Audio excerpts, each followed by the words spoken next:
नमस्कार, मैं हूं धर्मेंद्र। आप देख रहे हैं ऑनलाइन न्यूज इंडिया। असली खेल ईवीएम का खेल, बैलेट पेपर का खेल और इधर से उधर करने का खेल ये अब शुरू हो चुका है। काउंटिंग से पहले हमने देखा बिहार में भी इसी तरह से हुआ था और अब बिहार वाला खेला जो है वो उत्तर प्रदेश के अंदर हम देख रहे हैं। देर रात उत्तर प्रदेश में कई जगह पर ईवीएम को बदलने की शिकायतें आती रही, लेकिन उससे भी बड़ी चौंकाने वाली बात, बरेली के अंदर कूड़े की गाड़ी में ईवीएम के बक्से पकड़े गए हैं। ये तस्वीरें जरा फुल स्क्रीन पर आप देखिए। फुल स्क्रीन पर ये तस्वीरें आप देखिए। बलिया के अंदर आप देखिए कूड़े की गाड़ी है और कूड़े की गाड़ी के बाहर लोगों ने संदूकें यहां से निकाली है। कमाल की बात है, दुनिया के सबसे बड़े लोकतंत्र में फुल स्क्रीन पर जरा तस्वीरें आप देखते रहिए। दुनिया के सबसे बड़े लोकतंत्र में आखिरकार ये क्या हो रहा है? क्या फिर चुनाव केवल एक मजाक बन गया है? अगर कूड़े की गाड़ियों में ट्रक भर भर करके अगर इधर से उधर ईवीएम घूम रही है तो सरकारें क्या कर रही है? क्या सरकारें मोमबत्ती बनाने का काम कर रही है? बड़ा सवाल यह है, क्योंकि जिस तरह से लगातार ईवीएम को लेकर के शिकायतें आती रही, जिस तरह से लगातार ईवीएम को लेकर के जगह जगह पर वीडियो सामने आ रही है, कितने वीडियो आपको दिखाएं। एक बार जरा देखिए कैसे जो है लोगों को गुस्सा फूटा है। आप देखिए जरा एक बार इसको लेकर के, और उसके बाद में अखिलेश यादव ने इसको लेकर के प्रेस कॉन्फ्रेंस भी की थी और अखिलेश यादव का बयान भी सामने आया है, वो भी आपको सुनवाएंगे। लेकिन एक बार जरा देखिए लोगों ने जगह जगह पर कैसे ईवीएम पकड़ी है।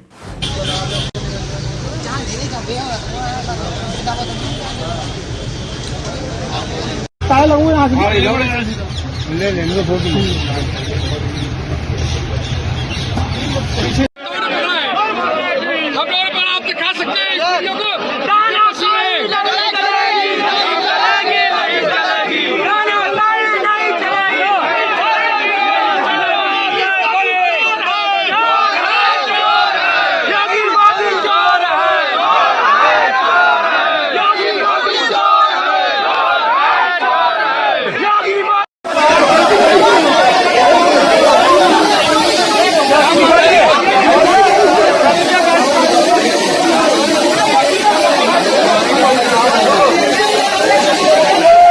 दूसरी गाड़ी वहां पे आगे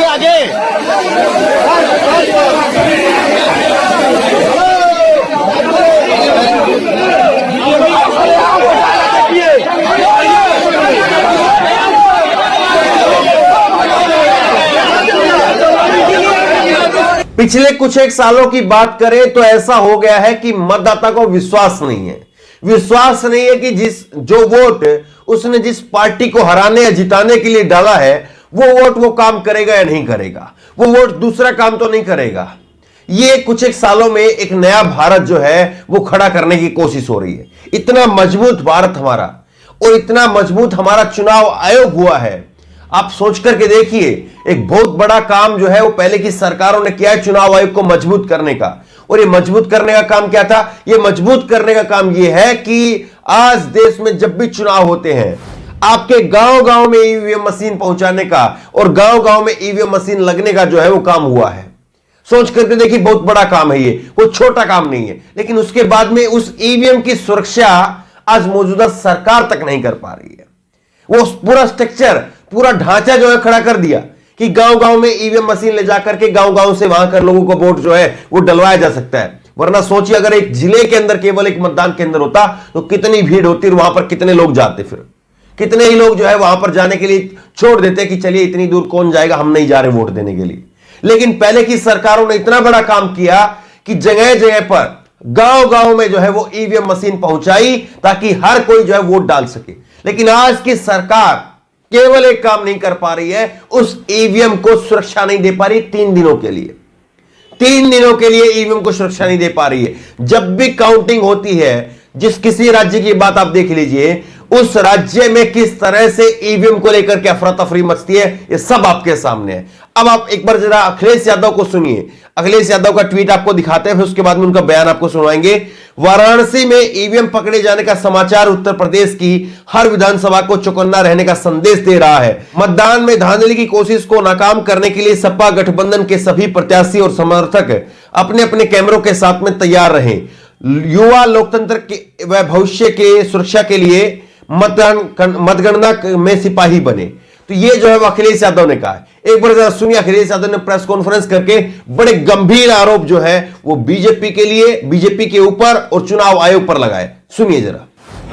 ईवीएम बीजेपी का सरेआम घोटाला देखिए, पहाड़िया मंडी में ईवीएम का जनता द्वारा पकड़ा गया।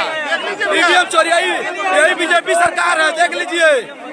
चैलेंज ठोकते हैं, सरकार बनाएंगे। अगर सरकार चोरी नहीं कर रही थी, ये वोट की चोरी जो नहीं कर रही थी, तो कम से कम बताए कि एक गाड़ी रोक ली, पकड़ी गई, लाइव है, अभी भी हम लाइव देख सकते हैं। 2 गाड़ियां क्यों भागी? अगर कोई चोरी नहीं थी, कि डीएम ये बताओ कि तुमने जो प्रत्याशी चुनाव लड़े थे उसके बारे में क्यों नहीं बताया उन प्रत्याशियों को? ये डीएम आखिरकार किसके नीचे काम कर रहे हैं? और बनारस जैसी पोस्टिंग किसी डीएम को मिली होगी, इस डीएम को मैं भी जानता हूं। जब पहली पोस्टिंग मैंने मुजफ्फरनगर दी थी, मैं नहीं जानता हूं ये डीएम कौन है, किसकी सिफारिश पे ये मुजफ्फरनगर पहली बार गया था। बेईमानी करा रहा है ये डीएम। जो एग्जिट पोल आए हैं वो कहीं ना कहीं परसेप्शन ये क्रिएट करना चाहते हैं कि हां भारतीय जनता पार्टी जीत रही है, जिससे वो चोरी भी करें, अगर वो भी ना पता लगे कि हां चोरी हुई है। मुख्यमंत्री के प्रमुख सचिव डीएम्स को फोन कर रहे हैं कि जहां बीजेपी हारे वहां पर काउंटिंग स्लो होनी चाहिए, कि उत्तर प्रदेश का चुनाव लोकतंत्र की आखिरी लड़ाई है। इसके बाद तो जनता को क्रांति करनी पड़ेगी, तभी बदलाव आएगा।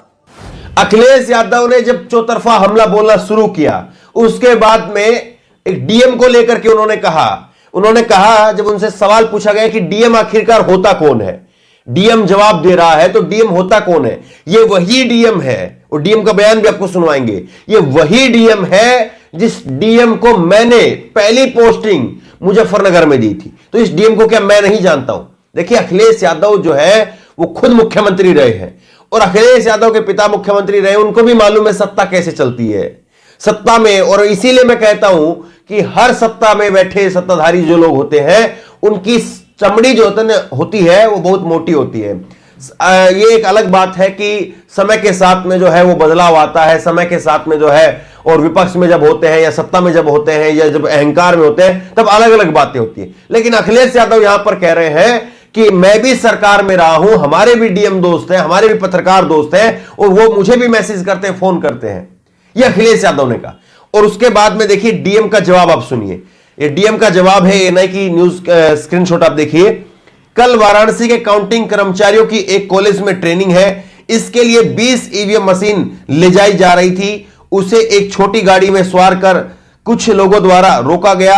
उन लोगों में यह भ्रम पैदा हुआ कि कहीं ये ईवीएम मशीनें तो नहीं है। वाराणसी के जिला अधिकारी कौशल राज शर्मा। अब कौशल राज शर्मा साहब, आपको क्या इतना मालूम नहीं है कि जहां पर आप खड़े हैं, जहां के आप डीएम हैं, वो क्षेत्र जो है वो प्रधानमंत्री नरेंद्र मोदी का संसदीय क्षेत्र है, वो वाराणसी है। और वाराणसी अपने आप में इतना एक वीवीआईपी सीट उसको कहिए आप, इतना एक हॉट इलाका है, इतनी एक हॉट सीट है, और वहां पर आप इतनी कोताही बरत रहे हैं कि गाड़ी ले जाई जा रही थी और गाड़ी के आगे पीछे कहीं पर कोई पुलिस का एस्कॉर्ट वगैरह कुछ नहीं है। कमाल की बात है। और उसके बाद में अब कहा जा रहा है कि सब प्रत्याशियों को मालूम था, ये था, वो था, तमाम बातें कही जा रही है। सवाल एक सामान्य सा है। सामान्य सा सवाल यह है कि एक सामान्य सा वोटर जब वोट डालने के लिए जाता है, और इसीलिए उत्तर प्रदेश के चुनाव में इस बार मतदान प्रतिशत जो है वो कम हुआ है। शायद इसकी वजह एक ये भी है, लोगों को मालूम है कि ईवीएम के अंदर जब हम वोट डाल रहे हैं वो वोट सुरक्षित नहीं है। तो आप लोगों को यह सुरक्षित करना होगा, चुनाव आयोग को यह सुरक्षित करना होगा कि वोट जो डाला गया है, जनता के अंदर जो गुस्सा दिख रहा था, क्या वो परिणाम में दिख पाता है, या परिणाम में वही लड्डू और वही जो है वो चंदन के भोग जो है वो दिखेगा, एक बड़ा सवाल है। तो बहरहाल ईवीएम को लेकर के जय जय से खबरें आ रही है। इस वीडियो को आप ज्यादा से ज्यादा शेयर करिए ताकि चुनाव आयोग के ऊपर जो उठ रहे सवाल हैं वो चुनाव आयोग तक पहुंचे, चुनाव आयोग के ऊपर प्रेशर बने कि चुनाव आयोग ऐसी सारी गतिविधियों को रोके चाहे उसमें कोई भी संलिप्त हो। इस वीडियो को ज्यादा से ज्यादा शेयर करिए और इसी तरह की तमाम खबरों के लिए ऑनलाइन न्यूज इंडेक्स सब्सक्राइब करिए, साथ में जो बेल आइकन है घंटी उसको जरूर दबाइए ताकि जैसे वीडियो अपलोड करें उसकी नोटिफिकेशन आपको तुरंत मिल सके। धन्यवाद। इस खबर को अभी लाइक करें, शेयर करें, अभी चैनल को सब्सक्राइब करें और घंटी जरूर